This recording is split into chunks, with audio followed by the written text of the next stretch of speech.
StrayAllDay.com. You're now tuned into the show where you learn the discipline to show up day after day, to do the work, the confidence to put yourself out there boldly and authentically, and the mental toughness to continue showing up, doing the work, putting yourself out there, even when the success you've expected to achieve has yet to be achieved. And on top of all this, you get a huge dose of personal initiative. That is the go-getter energy that moves any one of us, including yourself, to go and make things happen instead of waiting for things to happen. And then we put all this together into a series of frameworks, approaches, insights, strategies, and techniques all underneath the umbrella of one unified philosophy that is called Work on Your Game. My name is Dre Baldwin, also known as Dre All Day, and welcome to the show. And today's topic is: the wheels of history are greased with blood. Before we get into this, I remind you all of a couple of things. First of all, my daily motivation, Monday motivation message is guaranteed to have you focused, sharp, and on point to start your day. All you got to do is text me to be part of my text community. Once we start sending that message out again, you'll be getting it straight to your phone. My number is 305-384-6894. It is down below in the description if you missed it. Secondly, Work on Your Game University. That's the place where I do all my coaching. You would like to have me as your direct coach. You like to be able to bring me your challenges, your questions, your issues when it comes to your mindset, when it comes to your game plans, when it comes to your systems, and the accountability that you need to make sure that you are implementing, or the lack thereof, of any of the things that I just mentioned. I can help you with all of those things. You hear me talk about these things on this show all the time, so you're not questioning whether or not I know what I'm talking about or if I can help you. My number one skill is insight, not just giving you information, but insight. You get information on Google. Insight is how to interpret information, when and where to use it. That is what I specialize in. Go to workonyourgameuniversity.com. I will help you. I will be your coach, and everything will be taken care of from there. Again, workonyourgameuniversity.com. Link down below in the description as well. With that out the way, let's get into the topic here today, which is the wheels of history are greased with blood, and specifically the blood of people who have been defeated. Now, this topic I came up with because I was responding to something that someone had said on X. They were referring to, I can't remember exactly what group they were referring to. They were talking about how some civilizations back in the day had killed a bunch of rival civilizations back in the day, and how this person talking today on X, they felt sad that some rival civilization had killed other people in conflict. And I responded with a form of today's title. And I explained to them that the wheels of history are greased with the blood of defeated opponents, which is 100% the truth. And this is literally how life works, folks, whether you would like to consciously admit it or not. And today I'm going to consciously and intentionally explain to you why this is true. So let's get right to it, because again, everything else I need to say about this will be in my points. So the topic again is: the wheels of history are greased with the blood of the losers. All right, point number one. Life involves inevitable conflict. So any of you, and this happens especially, I hear this often from females, but some of you males who have had a little bit too much feminine influence in your life and not enough masculine influence have come to start to believe this nonsense as well. Many females out here are saying things like any type of conflict or any type of violence, because violence is just the extension of conflict, is wrong, and that's bad, and nobody should be partaking in that, and you're against all forms of violence no matter what it is. That's complete bullshit. Whatever country you live in, if another country were to invade your country and we sent our army, let's say you live in the United States and some country invades us and we send our army to go kill the invading soldiers, are you okay with that violence? Yes? Okay, so you're not against all violence. Okay, so if someone was to break into your home in the middle of the night and start stealing stuff and be threatening you, and you called the cops, or there was someone in your house who had access to a gun, they pulled the gun out, or the cops came and killed the intruders, are you okay with that violence? Yes? Okay, so you're not against all violence. All right, so let's kill this idea that any type of violence is bad. No, violence, when used intelligently, is also known as self-defense. Right? That's paraphrasing Malcolm X. All right, life involves inevitable conflict. Now, it doesn't mean that our country is going to get invaded inevitably. It could be one day. And it doesn't mean someone's going to break into your house. Hopefully that doesn't happen. The point is, life involves conflict because not every human being is on the same page. All right, we don't all want the same things and at the same time. So sometimes we want the same thing and there is a limited amount of them and there is conflict in order to see who gets it. All right, there's a beautiful woman out there. Every man can have that woman. If there's a great man out there, every woman can have that man. There is conflict. There is a battle. There is competition. It is, Andrew Tate says this all the time. He says player versus player. All right, somebody got to win and somebody got to lose. I come from the sports world. All of you know that. In the sports world, there are winners and losers. It is a binary. It's not a win-win situation. When the New York Knicks play against the LA Lakers, it's not a win-win situation. Somebody's winning, somebody's losing that day. Period. And that's the world that I come from, and it's the world that we're in. All right. There's inevitable conflict in life. Is there any of you who has lived a life from which in which you have been shielded from this inevitability of conflict. Uh, you have been deprived, and you should be mad at your parents for setting you up for this poor mindset. Doesn't mean you can't fix it, but you should have gotten this earlier. All right, there is inevitable conflict in life, and you better be ready to deal with it, not try to avoid it or act like it doesn't exist, or poo-poo it, talk down on it as if the people who do engage in this conflict are somehow bad or immoral. All right, that's bullshit. All right, the fool is you. Conflict is inevitable. Rodney King. Everybody remember Rodney King? Rodney King was the black guy in Los Angeles who was clearly, and this is shown on video, back in I believe it was 1992, might have been before that. He was handcuffed, might have been in 91, but I think the trial was in 92, somewhere around that range, early 90s. Los Angeles, he had been detained by police. I believe he was intoxicated in some way, whether alcohol or some type of drug. And he was being a little bit unruly while the cops were trying to detain him. Now, at that point, he was in handcuffs. This is kind of similar to a George Floyd situation, but not exactly. Rodney King was in handcuffs, but he was still floundering around and not really cooperating with police. Police got him on the ground, and a bunch of police officers, I don't remember how many of them there were at least 4 of them, might have been more, they started kicking Rodney King's ass. They started beating the shit out of Rodney King. Mind you, he's handcuffed already. He's already laying on the ground. Is at least 4 of them, and they just beat the shit out of Rodney King. Y'all can find this video online. It was very famous back then, but we're at this point that I'm recording it, talking over 30 years ago. So those of you who know the Rodney King situation, you remember this. Those of you who don't, go look it up. It led to riots in Los Angeles because what happened is the police officers who went to trial after beating Rodney King's ass should have been found guilty. They got found not guilty, which was egregious. That was egregious, and the result of that was there were riots, race riots, in many cities around America because people were upset that Rodney King didn't receive justice for getting his ass beat. Now, Rodney King was actually a pretty good guy because after those officers got off, Rodney King came out and famously asked the following rhetorical question. Rodney King said, "Can't we all just get along?" That's a quote. That's Rodney King's question. Can't we all just get along? Well, here's the answer, Mr. King. No, we cannot all get along. Human beings will always have conflict. The result is a binary, as I just told you, winners and losers. Not every conflict will end in a win-win situation. It's not a conflict if everybody can win. No, is that true? Yeah, actually, I'm going to stand on it. It's not a conflict if everybody can win. Now, you may compromise. It may not be a win for you. You may be fine with what happened, but is it really a win? Some situations are just straight up binary, winners and losers. Now, and let's say negotiations between countries, maybe it can come out in a way that everybody feels satisfied. But is it really a win? Is it really a loss? It's somewhere in between. All right, I don't come from that world. I'm not saying it doesn't exist. I'm just saying I don't come from that world. And there are times in your life where it's not going to be that. There's no compromise. Somebody's winning, somebody's losing, period. Okay?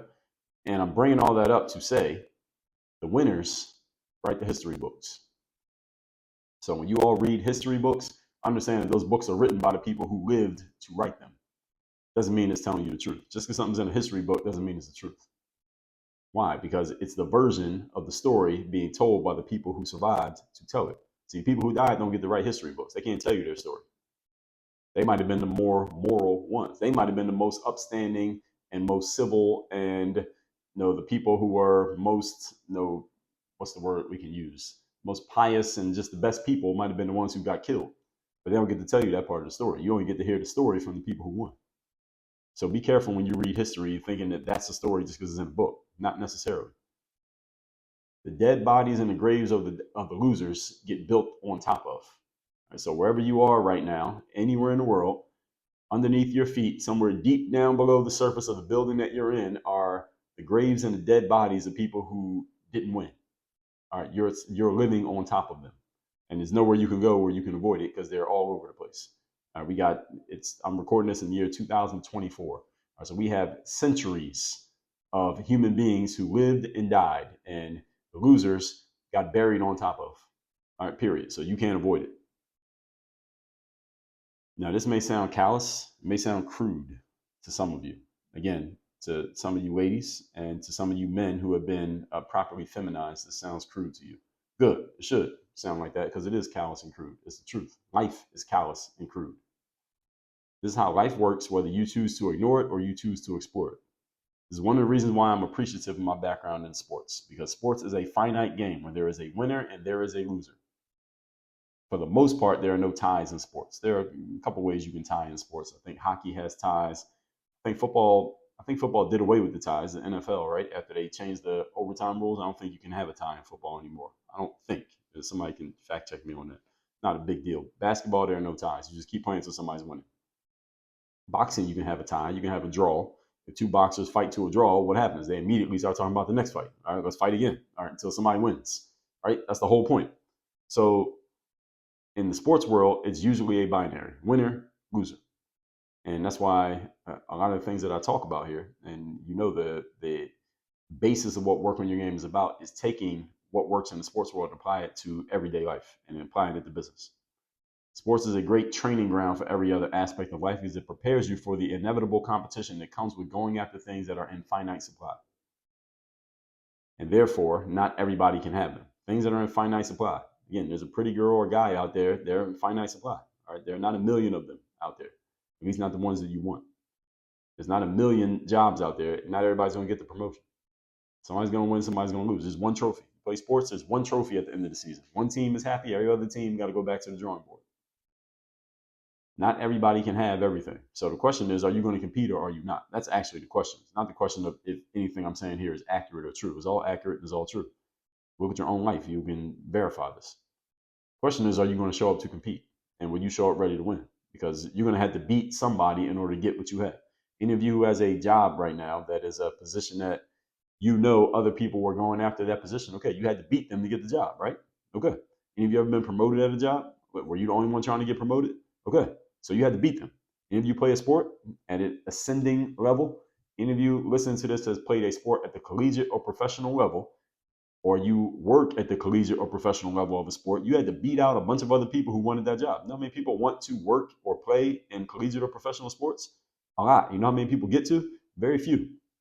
You had to beat a whole bunch of people for that. That's competition. Again, whether you want to ignore it and act like it's not happening doesn't mean that it's not true. This is competition, folks. And the more you are willing to acknowledge that it's competition, you can better get yourself ready to win the competition. Life comes with inevitable competition. And can we all just get along? No, we cannot. Now, you can get along with a whole bunch of people. Doesn't mean you're going to get along with everybody, and you don't need to. And you know what? There's some people who don't want to get along with you. You know why? Because you're beating them. And they don't want to lose to you. And you got to make a choice. All right, they don't want to get along with me. They don't want to be cool with me because I might beat them. All right, what you want to do? You want to try to make friends and dull your competitive blade just so you can be nice to people? Or do you want to win? And yes, you got to choose. You don't make a choice, the choice will be made for you. Let's move on to point number 2. Actually, are we on point number 2? Did I already say point number 2? Yes, I already said point number 2. This is not let me say point number 2 again. I don't remember if I said point number 2 or not. I'm confusing myself here. So anyway, point number 2, the topic here today is the wheels of history are greased with blood. Nico, who's doing audio here, if I already started point number 2, you can just edit that part out. But this is not an infinite game. Everybody cannot win. Everybody will not win. You will face opposition. It will either defeat you or you will defeat it. That's it. That's the bottom line. You will beat it or it will beat you. Remember, I was doing a masterclass training. I mentioned this story before, but I didn't put the names in, so I'll tell you the names here. I was doing a masterclass training, not masterclass like these episodes, but it was like some kind of training program by this guy named Simon Sinek. I don't know if any of you know Simon. Simon is a speaker, author, I guess coach type guy. I don't know how to describe him, but thinking guy, intellectual property selling type of individual, similar to me, but different in many ways. So anyway, Simon had this company, his organization. I don't know what they're doing now. I don't keep up with their stuff, but I had reached out to them to do some collaboration work, and they said, well, we have this program here where we have experts like you, Dre, come on and they can teach material about their thing to our audience, because they had this mastermind or this coaching program they had going on. They offered me the opportunity to come in and teach my stuff to their audience. And I said, cool, I will take you up on that opportunity. Now, I don't know Simon personally and have never met Simon personally. I was mostly dealing with his team in the process of putting this whole thing together. Now, in that process, Simon is a guy and you may notice this with some speakers, some people who are professional speakers who give speeches, they will have an organization where they have multiple speakers who go out and speak about their material. So Simon basically comes up with this material that he writes books on and stuff like that. And then he has other speakers who are basically certified speakers in his company, and they go out and teach his stuff, but he doesn't have to do it. His speaker, he has 3 or 4 other speakers who go out around the world and they teach his stuff. So you don't have to get Simon, you can get this other guy or this girl or whatever. So anyway, in the process, I'm bringing that up to tell you this, because in the process of me talking to his team to put my material together, they asked me to give them an outline of what I was going to talk about. I sent them an outline of what I was going to talk about. It was based around the work on your game framework, which all of you know is based on my background in sports, and sports is a finite game. Now, here's where it gets interesting. Now, Simon, one of his speakers who works for him and goes and speaks, he basically takes Simon's materials and talks about them, even though he's not Simon. He is in this email thread with me and other people on Simon's team. He comes in the email thread and he attempted to critique some of my material. Again, that was based on the work on your game framework. And again, it's based on the finite game known as sports. Now, the reason why this is interesting is because Simon had just recently, at that time, he had just published a book called The Infinite Game, like literally the opposite of what I just told you. All right. So I told you sports is a finite game, winners and losers. He had just written a book literally called The Infinite Game, which is about the opposite of this. And his whole book was about how, and I'm summarizing it very on a very wide range here. So you can go read the book if you want to know what it's really about. But the infinite game is all about how you can set things up so everybody can win. All right, that was really what the book was about. So my material was in direct conflict with his material. So one of Simon's speakers, one of his hired speakers, came into this email thread. He's trying to tell me that my material needed to be edited, and he went through like with a red pen. He put all this red ink on my stuff, not literally, but he was basically going through everything that I said I was going to talk about and saying why I needed to change so it could better fit what Simon's material was about, i.e. the infinite game, because their whole company is based on Simon's material.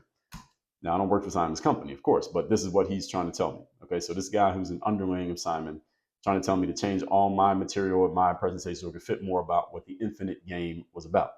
So I wonder if you can guess how the rest of this conversation went. So let me tell you. I replied to him, and again, Simon's whole workshop team was CC'd on it. Everybody saw everything I said in this email. Nobody was left out. And I told him that in no uncertain terms that wasn't going to happen. I was not changing my material to fit Simon's stuff. And I also explained to him why. I told him, I'm an athlete. I come from the sports world. You all come from the consulting and academic and writing books world. I am a consultant and I do write books, but that's not where I come from. I come from the sports world, and I happen to be consulting and writing books. Okay, I'm a business person. Basketball was my business. Sports was my business. Now consulting and writing books is my business. But the framework of my business is built around what happens in the sports world, period. All of you know that who's listening to this, and all of them found it out while we were having this conversation. And I told him that I wasn't going to be changing any of my material to fit what Simon was about because, first of all, I don't work for Simon. And again, I'm not telling you all anything I didn't say directly to them. I said, I don't work for Simon. I don't work in your company. All right. You all work there. And I'm not beholden to his framework. All right. Because I don't work there. So if I change my material to fit his shit, what the hell you want me here for? All right. Why you bring me in if y'all got me teaching his shit? You can teach his shit. That's what you do for a living, right? Isn't it your job to teach his stuff? What you need me for? And again, all of this was said in the email. And I let them know that it was perfectly fine if they wanted to just cancel this whole thing and I could go my own way and I could talk to my own audience. I don't need to talk to your audience if this is what y'all are insisting happens. Now, if they had a problem with the approach, they could just let me go and I'll go on doing my own stuff and y'all can do your stuff, no problem. Now, immediately they changed their tone and told me it was fine to deliver as I planned to, was exactly what I did. So I did actually go through with it, and I delivered a couple of trainings for their teams, doing it the way that I was going to do it. I'm bringing all this up to impress upon you that there are times in life that you are going to run into conflict. And the question is not whether this is going to happen or not. The question is what you want to do. And are you prepared to handle that conflict? And the way I handled the conflict, I want you to notice two things. Number one, I told them that I wasn't changing my approach because I'm solid in my approach and I knew why I was doing what I was doing. I was not some fresh-faced new person who needed them, number one. Secondly, I knew what my material was and what it was based on. I was able to defend it. That was the second thing. And the third thing is it was their platform. All right, so if they just didn't want me there, that was completely fine. I told them that. I put that on the table first. I said, well, look, if y'all insist on this material not being the way that it is, I'm completely fine walking away from this deal. And they changed their mind and said, okay, no, do it the way that you want to do it. So I want you to notice those three things that I just pointed out to you, because when you run into conflict, you better be ready for that, because it's going to happen. And the better you are and the higher up you go, the more often it's going to occur. Point number 3, today's topic, once again, is the wheels of history are greased with blood. Number 3, stop bitching and complaining about conflicts of the past, present, and future. Stop bitching and complaining about conflicts of the past, present, and future, and instead get yourself mentally and physically prepared to win your conflicts. So when I say conflicts of the past, present, and future, I mean whatever group you come from, there's probably some complaint that your group has about something that happened to people who look like you back in the day. Stop bitching about that. I'm talking black people with slavery. I'm talking Jewish people with the Holocaust. I'm talking Native Americans with the land that was quote unquote stolen from you. And by the way, land cannot be stolen. It can only be occupied and controlled. You can't steal land. Nobody owns land. Any of you listen to this, if you own land or own a house, you have to pay property taxes, right? Who do you pay taxes to? Government, right? And if you don't pay your taxes, what happens to your house or your land? All right, they take it from you, right? Okay, so do you actually own it? No, you don't own shit. All right, land is not owned. So, and this is the reason I'm bringing that one up specifically, is because I see people talking about that a lot on social media. That's like that's the current hot topic, is people who are not even Native American talking about how this land was stolen from Native Americans, like they own it. All right, land, you don't own shit. All right, you control it or you don't. And if somebody takes your shit, they just took it.